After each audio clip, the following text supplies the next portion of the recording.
समवेत गौर भक्तवृंद की जय। गौर प्रेमानंदी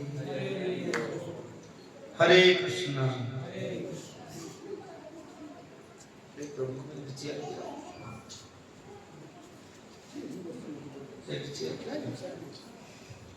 हरे कृष्णा। तो विशेषकर आज जो आम एकत्र एकासन यार मूल जहाँ आम एकत्र हो पारी से होती पूज्यपाल सुबोध डकर आम आज आसी पहुँचीचु कहीं वैष्णव आदेश भागवत कथा आम भागवतम महात्मा ग्रंथ अनुजाई लोक पर निर्भर करना केते लोक महाप्रभु जो कहीगले ना कहीं या शुणा पर निर्भर करे कहीं अनेक जगह भागवत कथा आलोचित होती केवल जड़े लोक रही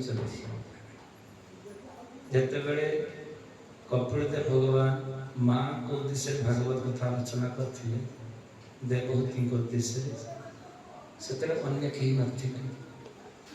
ମୈତ୍ରେୟ ମୁନି ଏବଂ ବିଦୁର ସମ୍ବାଦରେ ବିଦୁର ଏବଂ ମୈତ୍ରେୟ ସମ୍ବାଦରେ ଯେତେବେଳେ ସେ ଗଙ୍ଗା ତଟରେ ଏକତ୍ର ହେଇଥିଲେ ସେତେବେଳେ ଅଳ୍ପ କିଛି ଲୋକ ଥିଲେ। ଏମିତି ଦେଖାଯାଏ ଅନେକ ଜାଗାରେ ସ୍ୱଳ୍ପ ସଂଖ୍ୟକ ଲୋକ। ଏମିତି ଦିନେ ପରିସ୍ଥିତି ହେଇଥିଲା ଯେତେବେଳେ ଚତୁଃ କୁମାର ଭାଗବତ କହି ଚାଲିଛନ୍ତି, ତାଙ୍କ ସାମ୍ନାରେ କେବଳ ବସିଛନ୍ତି ନାରଦ ନାମ। ପରବର୍ତ୍ତୀ ଅବସ୍ଥାରେ ସମସ୍ତେ ଋଷି ମହର୍ଷି ମାନେ ଆସି ପହଞ୍ଚନ୍ତି, ପ୍ରାୟ ହଜାର ହଜାର ଲୋକ ଆସି ପହଞ୍ଚନ୍ତି। କିନ୍ତୁ ଷ୍ଟାର୍ଟିଂ କ୍ଷେତ୍ରରେ କେବଳ ନାରଦ ମୁନି ଥିଲେ, 4 ଜଣ ବକ୍ତା, ଜଣେ ଶ୍ରୋତା। এই ପ୍ରକାର ଭାଗବତର ମହିମା ଅନେକ ରହିଛି। କାହିଁକିନା ଭାଗବତମ ଆମେ କାହିଁକି ପଢ଼ିବୁ, କାହିଁକି ଜାଣିବୁ, ଏ ସମ୍ବନ୍ଧରେ ଆଲୋଚନା କରିବୁ। ତା ପୂର୍ବରୁ 2 ମିନିଟ ମଙ୍ଗଳାଚରଣ ପାଠ କରିବୁ, ତାପରେ ଫେର କଥାକଥନ କରିବୁ। ଓମ୍ ଅଜ୍ଞାନତିମିରନ୍ଧସ୍ୟ ଜ୍ଞାନାଞ୍ଜନଶଲାକୟା चक्षुरुन्मिलितं येन तस्मै श्रीगुरवे नमः। श्रीचैतन्यमनोभीष्टं स्थापितं येन भूतले स्वयं रूपा कदा मह्यं ददाति स्वपदान्तिकम्। वन्देऽहं श्रीगुरु श्रीयुतपदकमलं श्रीगुरून् वैष्णवांश्च श्रीरूपं साग्रजातं सहगनो रघुनाथनितं तं सजीवं साद्वैतं सावधूतपरिजनसहितं कृष्ण चैतन्यदेवं श्री राधा कृष्ण पादान सहगण ललिता श्री विशाखान्वितं वन्देऽहं श्रीगुरु श्रीयुतपदकमलं श्रीगुरून् वैष्णवांश्च श्रीरूपं साग्रजातं सहगण रघुनाथनितं तं सजीवं साद्वैतं सावधूतपरिजनसहितं कृष्ण चैतन्यदेवं श्री राधा कृष्ण पादन सहगण ललिता श्री विशाखान्वितं च। नमो विष्णुपादाय कृष्णपृष्ठाय भूतले श्रीमते भक्तिवेदान्त स्वामिनिति नामिने। नमस्ते सारस्वते देवे गौरवाणी प्रचारिणे निर्विशेष शून्यवादी पाश्चात्य देशकारिणे। गुरवे गौरचन्द्राय राधिकामीष्टजालये कृष्णाय कृष्णभक्ताय तद्भक्ताय नमो नमः। नमो महावदनाय कृष्ण प्रेम प्रदायते कृष्णाय कृष्ण चैतन्य नाम्नि गौरतिसे नमः। हे कृष्ण करुणा सिंधु दीनबंधु जगत्पते गोपेश गोपिका कांत राधा कांत नमस्तुते। तप्त कांचन गौरांगे राधे वृंदावनेश्वरी वृषभानुसुते देवी प्रणमामि हरिप्रिये।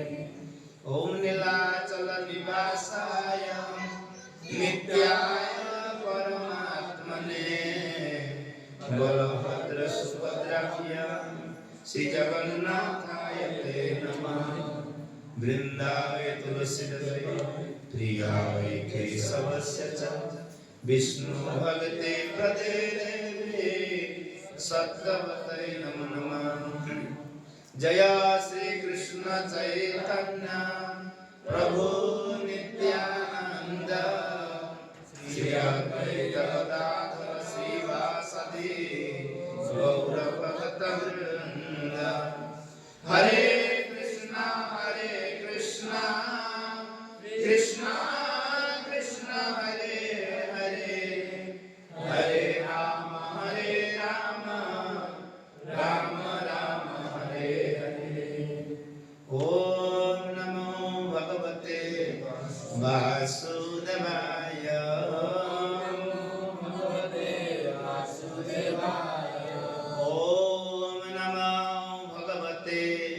वासुदेवाय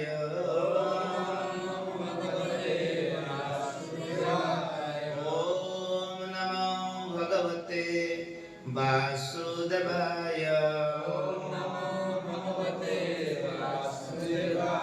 नारायणं नमस्कृत्य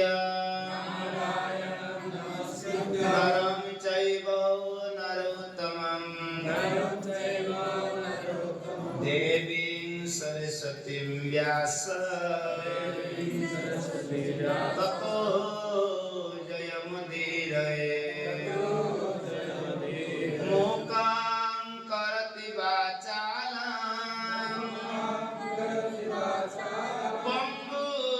लंघयते गिरिं यत्कृपातमहं वन्दे श्रीगुरु दीनतारिणं परमानन्दमाधव श्रीचैतन्य ईश्वरः नमो विष्णुपदाय कृष्णपृष्ठाय श्रीमते निताय के प्रणताय गुरु कथा धाम हरे कृष्ण। तो समस्त को ये षष्ठ दिवसीय भागवत सत्र को स्वागत जनाऊँ। विशेषकर आपण मैंने बहु भाग्यवान एवं भाग्यवती मध्य कहीं अंचल आपण मैंने रही मायापुर भक्त मैंने आपन को प्रकार सहायता करी चलते। विशेषकर आपण मैंने खूब सुंदर भाव प्रचार और प्रसार कर चलते। कहीं प्रतिदिन मु मेसेज पाँच गीता ये बहुत बहुत मंगल वार्ता कहीं जीवन मूल उद्देश्य भगवान का संतोष विधान जीवन लक्ष्य हूँ यही कहीं जस्मिन तुष्ट जगत तुष्ट जहाँ संतोष विधान ले सारा जगत तुष्ट हो तेणु से ये न केन प्रकार ये मन कृष्ण निवेश जेकोसी उपाय हो ना कहीं मन को भगवत उन्मुखी करवा यहाँ हूँ जीवन मूल उद्देश्य एवं जीवन मूलाधार ये भक्ति ये भक्ति आम केमी जार्जन करूँ प्रथम भक्ति करने की इच्छा होची पुणी एतेटा इच्छा होनी प्रथम आग्रह वर्तमान मो पाखे परिदृष्ट होनी यार मूल कारण कौटी यार रूट कज जदि आम खोजी देखू ये हूँ कहना भक्त संगर अभाव साधु संगर अभाव से साधु संग सर्वशास्त्र चैतन्य चरितामृत कह साधु संग समस्त शास्त्र केवल कह साधु संग कलो संघ शक्ति संगम शरणम गच्छामि प्रत्येक गोटे बाणी होची कौन ना साधु संग करवा किंतु साधु को प्रकार कोट पाइबु साधु आम जहाँ को साधु बोली मनुचु परवर्ती अवस्था से साधु नहीं असाधु काम कर तेणु आम क्या सहित साधु संग करूँ से दुई साधु कथा चैतन्य चरितामृत कह व्यक्ति भागवत ग्रंथ भागवत एक कथा के मैंने बाबू हरे कृष्ण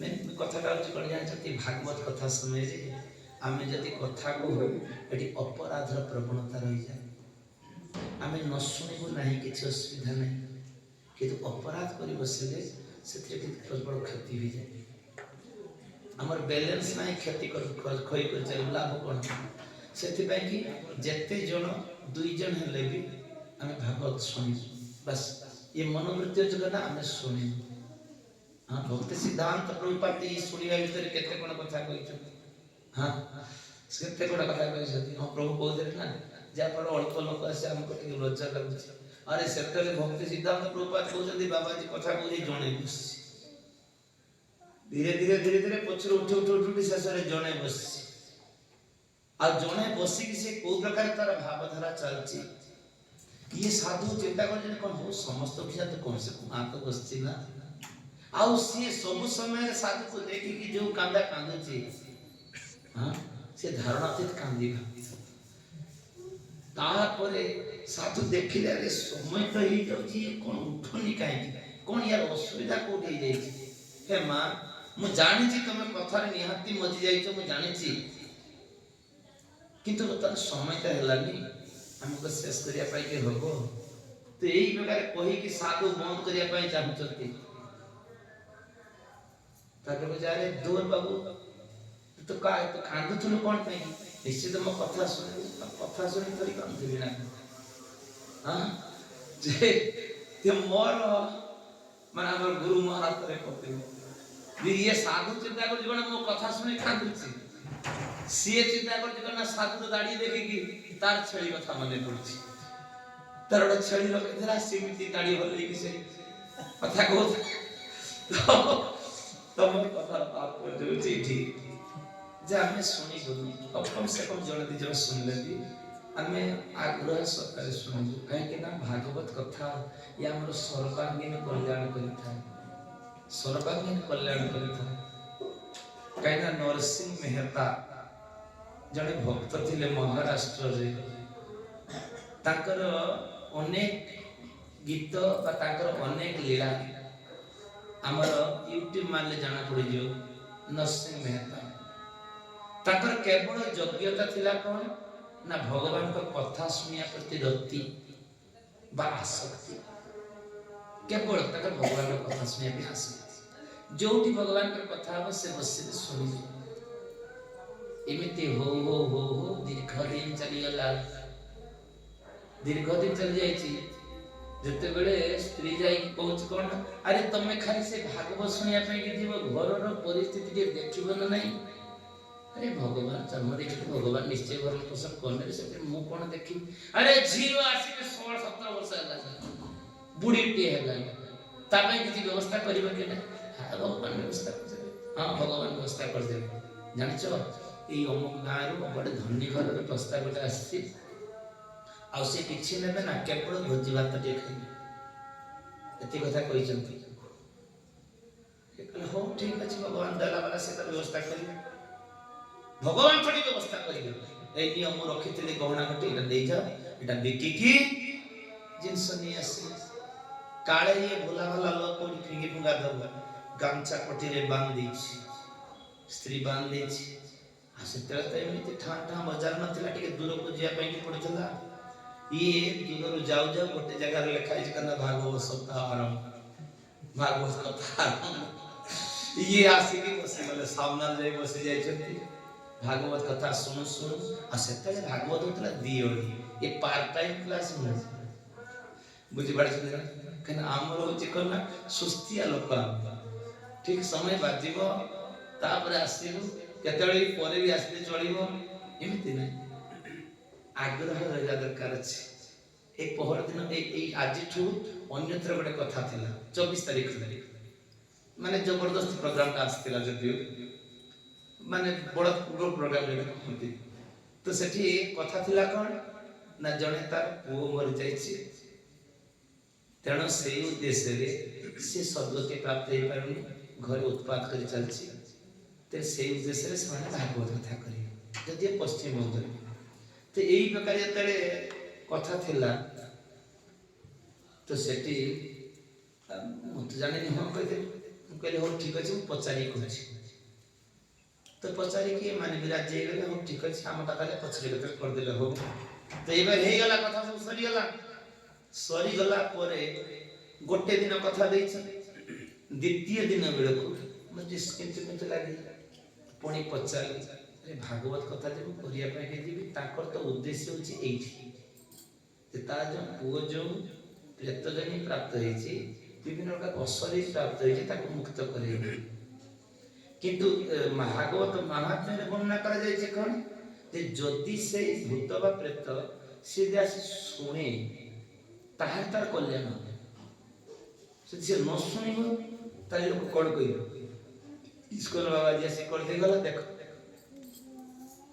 ଏଇ ପ୍ରକାର ହେଇଯିବ। ସେଥିପାଇଁ ମୁଁ ସନ୍ଦେହ କରିକି ବୃନ୍ଦାବନ ଫୋନ କଲି। ତ ବୃନ୍ଦାବନରେ ସେ କହିଲେ, ବାବୁ ଏଇସବୁ ପ୍ରୋଗ୍ରାମ ଠିକ ନାହିଁ, ନ ଯିବା ଠିକ। କାହିଁକି ନା ଲୋକ ସ୍ୱାଭାବିକ ଲୋକ ମାନଙ୍କର ସାଧାରଣ ବିଶ୍ୱାସ ଅଛି ଏଇଆ ଭାଗବତ କଥା କହିଲେ ସବୁ ହେଇଯିବ ଯାହା ଅକଲ୍ୟାଣ ଅଛି ଯାହା କିଛି ଅଭାବ ଅଛି ସବୁ ସ୍ୱାଭାବିକ ଭାଗବତ କଥା କହିଲେ ଆରେ ଶୁଣିବା ଲୋକର ଆଗ୍ରହ ଥିବା ଦରକାର ଅଛି ଯାହା ଉଦ୍ଦେଶ୍ୟରେ କରାଯିବ